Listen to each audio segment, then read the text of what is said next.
கடவுளுடன் காலை வணக்கம். புனித மத்தேயு எழுதிய நற்செய்தி 14 அதிகாரம் 22 முதல் 33 வரை உள்ள இறைவார்த்தைகள்.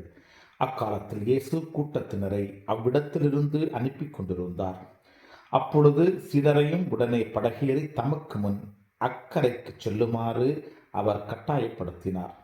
மக்களை அனுப்பிவிட்டு அவர் தனியே இறைவனிடம் வேண்டுவதற்காக ஒரு மலையின் மேல் ஏறினார். பொழுது சாய்ந்த பிறகும் அங்கே அவர் தனியே இருந்தார். அதற்குள் படகு கரையிலிருந்து நெடுந்தொலை சென்று விட்டது. மேலும் எதிர்காற்று அடித்து கொண்டிருந்ததால் அலைகளால் படகு அலைக்கழிக்கப்பட்டது. இரவின் 4ஆம் காவல் வேளையில் இயேசு அவர்களை நோக்கி கடல் மீது நடந்து வந்தார். அவர் கடல் மீது நடப்பதைக் கண்ட சீடர் கலங்கி, ஐயோ பேய் என அச்சத்தினார் அலறினர். உடனே இயேசு அவர்களிடம் பேசினார். துணிவோடிருங்கள், நான் தான், அஞ்சாதீர்கள் என்றார். பேதுரு அவருக்கு மறுமொழியாக, ஆண்டவரே, நீர்தாம் என்றால் நானும் கடல் மீது நடந்து உம்மிடம் வர ஆணையிடும் என்றார்.